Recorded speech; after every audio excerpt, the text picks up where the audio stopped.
Assalamualaikum. Waalaikumsalam.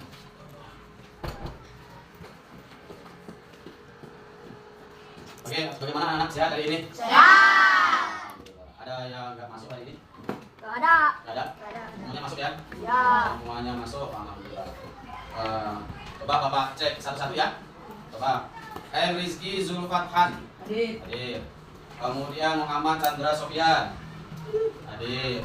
Kemudian Muhammad Nazwa Magriza. Hadir. Kemudian Sulaiman Al-Fadila. Hadir. Hadir. Nayara Citra. Hadir. Kemudian Muhammad Nur Putra. Hadir. Alhamdulillah. Anak sekalian, pada hari ini tanggal 27 Agustus kelas 4, alhamdulillah hadir semua. Alhamdulillah sehat semua, bisa mengikuti pembelajaran hari ini.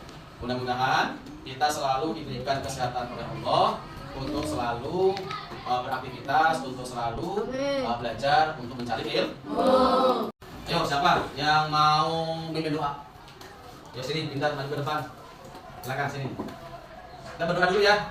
Ya, silakan. Sini nah. Mimpin doa dulu. Sikap berdoa. Bismillahirrahmanirrahim. Alhamdulillahirabbil alamin. Arrahmanirrahim. Maliki yaumiddin. Iyyaka na'budu wa iyyaka nasta'in. Ihdinas siratal mustaqim. Siratal ladzina an'amta 'alaihim ghairil maghdubi 'alaihim waladdallin. Salam. Assalamualaikum warahmatullahi wabarakatuh. Waalaikumsalam warahmatullahi wabarakatuh. Terima kasih. Siapa namanya? Muhammad Rizky Zulfan. Alhamdulillah, terima kasih.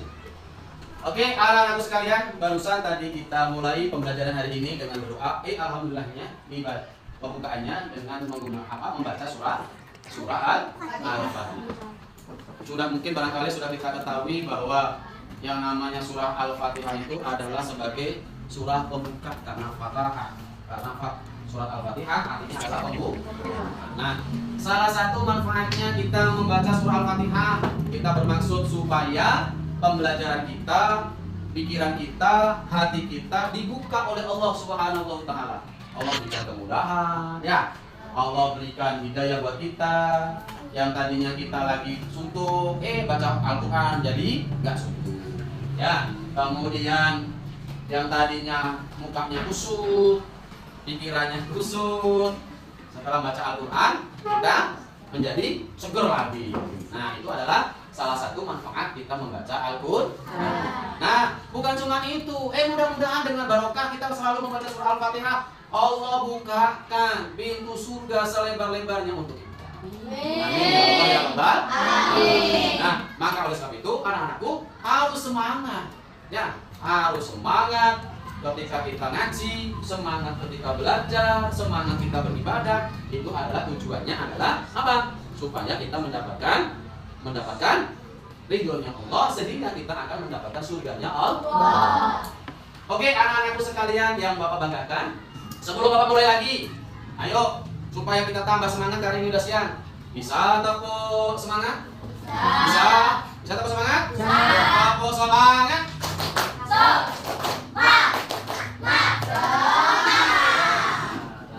Coba sekali lagi, tapi dipimpin di depan. Yang mimpin cewek sekarang. Tadi yang ngedukang udah cowok ya. Pimpin. Apa namanya ini? Lina. Oh ya, alhamdulillah. Kemarin lomba apa? Lomba apa? Lomba baca kitab kuning tingkat provinsi Jawa Barat. Keren. Ya, Lina coba pimpin untuk tepuk semangat. Tepuk semangat.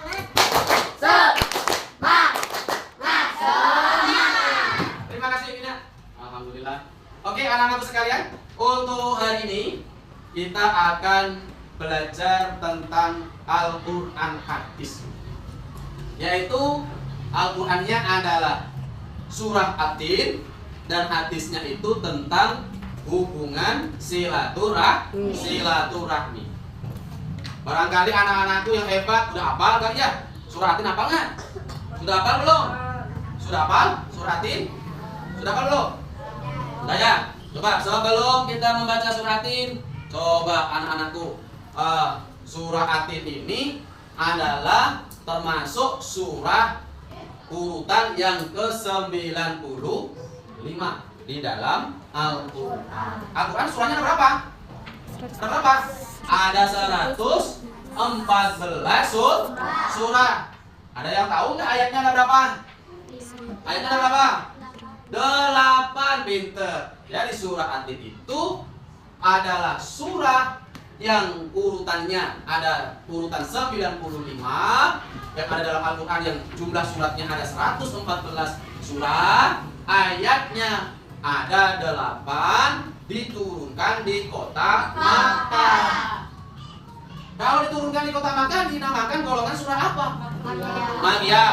Kalau diturunkan di Madinah, Madaniyah. Itu adalah surah At-Tin termasuk surah Makkiyah. Kenapa aku dinamakan surah Makkiyah? Karena diturunkan di kota Makkah. Jadi nggak ada surah yang diturunkan di Karangsinom.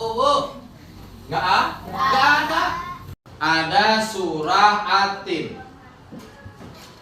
Nah, anak-anakku sekalian, coba yuk kita baca surah At-Tin bareng-bareng. Kemudian nanti kalau ada yang perlu diperbaiki, Bapak perbaiki. Ya, coba Bapak mau tahu dulu bagaimana bacaan kalian dengan surah At-Tin. Yuk, kita baca bareng-bareng dari lafal ta'awud. Yuk, 1, 2, 3. A'udzu billahi minasy syaithanir rajim.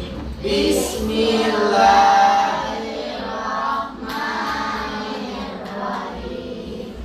Wat-tini waz-zaitun Wa turi sinin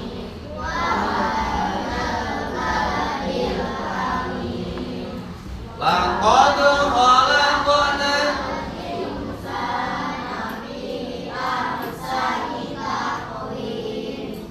thumma radadnahu safilin. Terus illalladzi wa amilus solihati falahu ajrun ghairu mamnun. fama Yukadzibuka ba'du biddin. alaihissallahu kamil hakimin. Nah, itu barusan kalian membacakan surah At-Tin. Sebelum Bapak lanjutkan, kita kasih aplaus dulu untuk semuanya. Tetapi anak-anakku sekalian, boleh nih ya, boleh nggak Bapak bacakan ayat per ayat, nanti kalian tiruin supaya nanti bacaannya kita benar. Dengerin ya, nanti diikutin. A'udzu billahi minasy syaithanir rajim. Ayo. A'udzu billahi minasy syaithanir rajim. Bismillahirrahmanirrahim. Bismillahirrahmanirrahim. Wat-tini waz-zaitun Wat-tini waz-zaitun wa turi sinin wa turi sinin wa hadzal baladil amin. wa hadzal baladil amin. Laqad khalaqnal insana fi ahsani taqwim. Laqad khalaqnal insana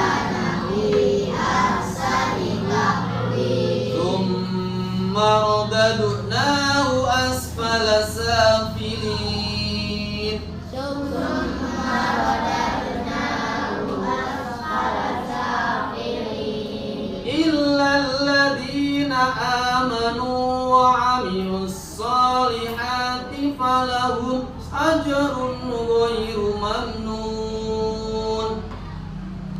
Ayo, 1 2 3. Illal ladzina amanu wa 'amilus sholihati falahum ajrun ghairu mamnun. Fama yukadzibuka ba'du biddin.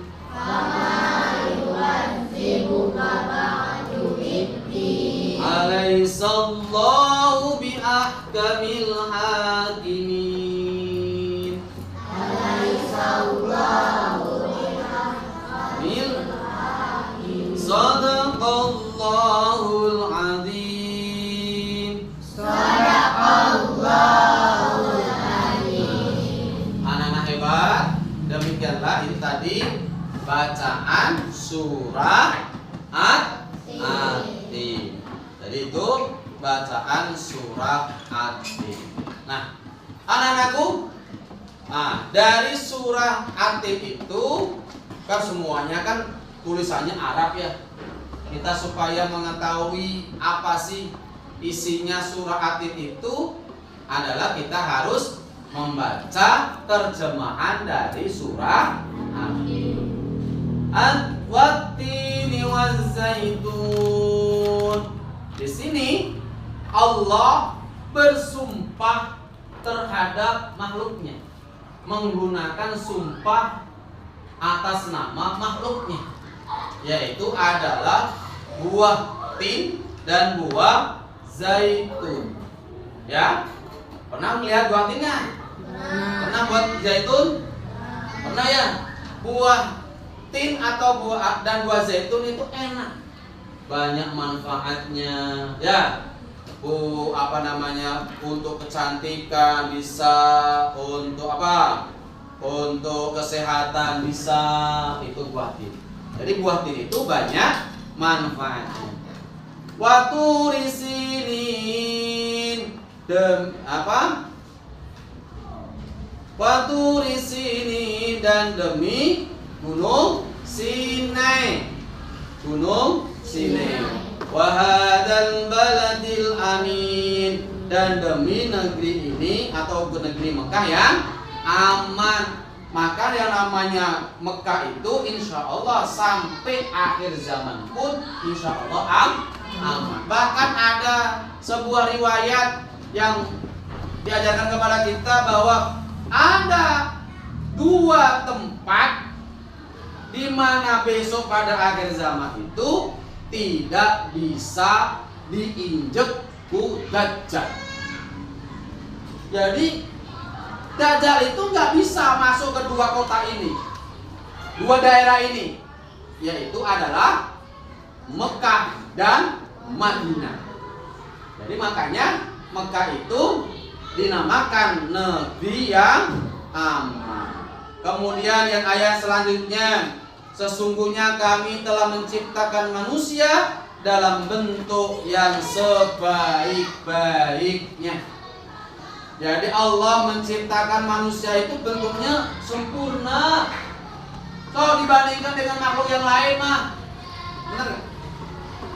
Dibandingkan dengan makhluk yang lain mah, ya, manusia itu lebih sempurna. Pada ganteng-ganteng, ya, cantik-cantik. Coba kiraku kita harus disamakan dengan binatang. Ya, makanya kita tuh nggak boleh menyamakan manusia itu seperti binatang. Punten, kadang-kadang kalau kita kesel ngomongnya jorok, enggak? Masa manusia disarwakan gitu? Ya nggak boleh. Manusia itu adalah manusia atau makhluk yang Allah ciptakan dengan bentuk yang sempurna. Sempurna betul. Jadi makhluk yang paling sempurna itu adalah manusia. Kemudian kami mengembalikan ke dalam tempat yang serendah-rendahnya. Bagi siapa itu orang yang akan dikembalikan ke dalam tempat yang serendah-rendahnya, yang dihinakan oleh Allah? Orang yang tidak taat kepada Allah. Sholat gak mau, Puasa nggak mau, capek, lapar, haus. Zakat nggak mau, eman, punya di kantongan, terus beli bakso, daripada diberikan ke batur, ya. Sedekah nggak mau. Lah, orang yang tidak patuh kepada Allah ini adalah nanti orang ini akan direndahkan oleh Allah. Kemudian kembali orang yang beriman dan mengerjakan amal soleh, maka bagi mereka pahala yang tidak putus-putusnya. Jadi kalau kita di alam dunia ini beramal soleh, maka besok di akhirat kita akan mendapatkan amal yang tidak putus-putusnya. Ada berapa yang amal yang tidak terputus? Amal soleh yang tidak terputus apa? Punya anak soleh. Apa lagi? Ilmu bermanfaat. Terus apa lagi? Amal jariah. Itu ya. Itu adalah amal yang tidak terputus. Kemudian yang selanjutnya ayat yang ke-7, maka apakah yang menyebabkan kamu berpaling setelah kebenaran ini? Kemudian Allah tutup dalam surah At-Tin ini dalam ayat yang ke-8, bukankah Allah hakim yang seadil-adilnya? Yaitu apa namanya? Ayatnya alaihissallahu biahkamil hakimin. Nah, anak-anakku sekalian yang Bapak banggakan, mangga. Ayo. Nih.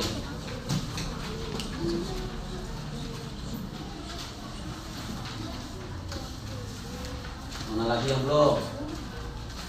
Dua lagi. Oke. Sebentar.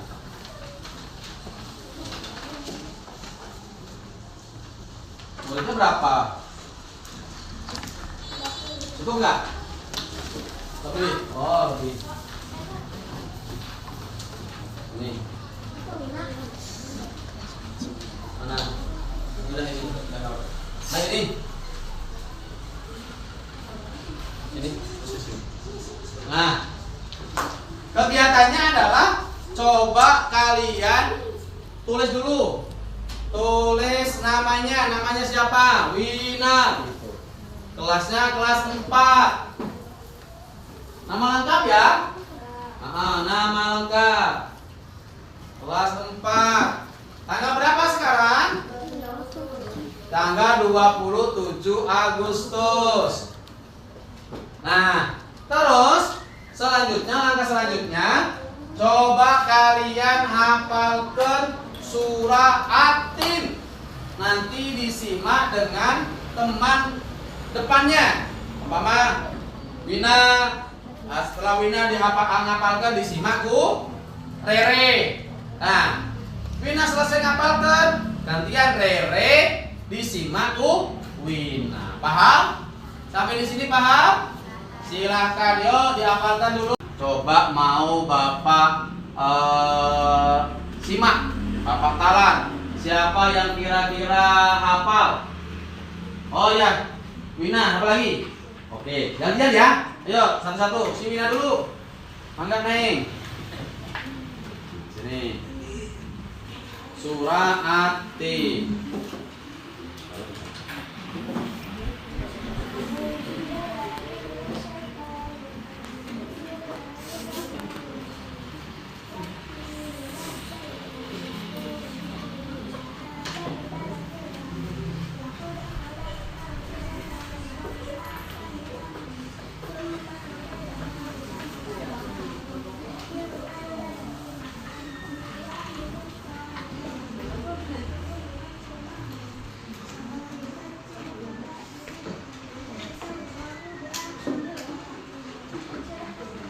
Alhamdulillah, terima kasih.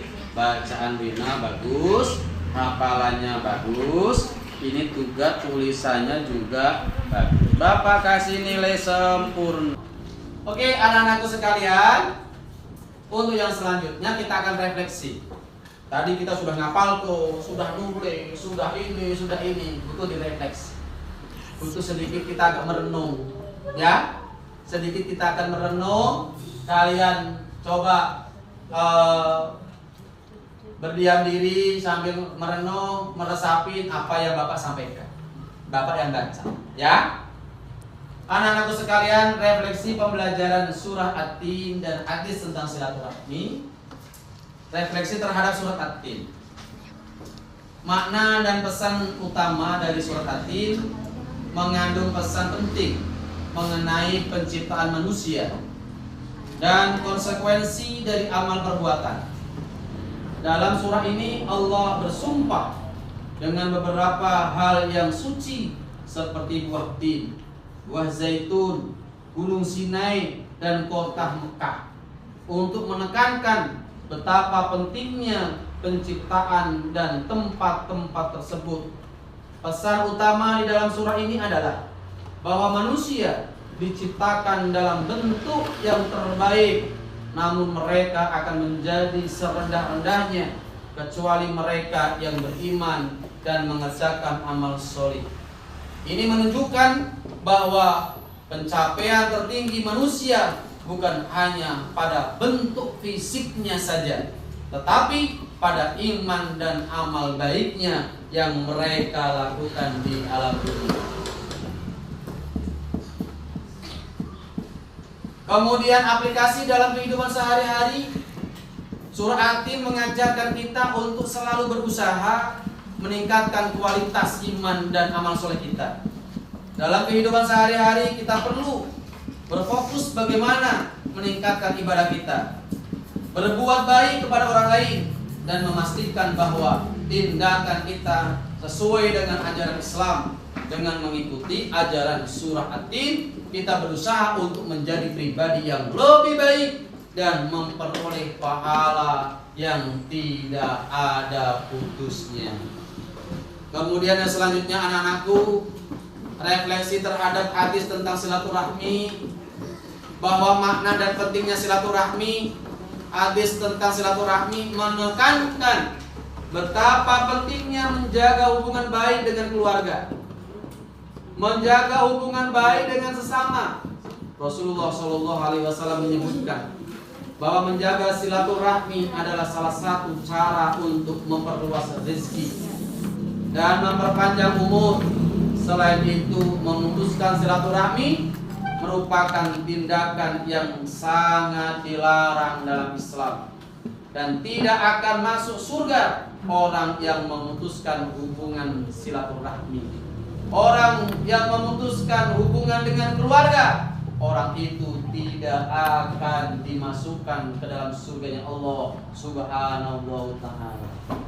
Anak-anakku sekalian, kemudian aplikasi dalam kehidupan sehari-hari, menerapkan ajaran hadis tentang silaturahmi dalam kehidupan sehari-hari melibatkan betapa langkah praktis menghubungi keluarga dan teman. Kadang-kadang cuma sekedar bapak sehat, telepon bulu di tetap atau kadang ketemu di jalan disapa bapak sehat, ketemu di Facebook umpama ikut komentar umpama lagi nge-share apa sesuatu, kalian ikut komentar bapak sehat, syukur-syukur bisa telepon. Karena hubungan antara guru dengan murid tidak akan bisa diputuskan oleh apapun dan siapapun, gitu ya. Kemudian anak-anakku sekalian, berusaha menyelesaikan konflik dan menjaga hubungan yang harmonis. Yang namanya kita berhubungan kalian antara teman satu dengan teman yang lain sudah hampir mungkin 4 tahun 5 tahun kalian kumpul ya. Tentunya ada masalah, mungkin barangkali ya suka bercanda, akhirnya kebablasan jadi berantem. Pernah kayak gitu? Pernah kayak gitu? Selesaikan dengan baik, jangan sampai kalian punya dendam antara satu dengan yang lain. Kita selesaikan dengan baik-baik, kita selesaikan dengan baik supaya hubungan kita selalu harmonis. Mungkin itu anak-anakku sekalian, yang bisa Bapak sampaikan. Mohon maaf atas segala kekurangan. Bapak cukup sekian. Billahi taufiq wal hidayah war ridho wal inayah. Wassalamualaikum warahmatullahi wabarakatuh.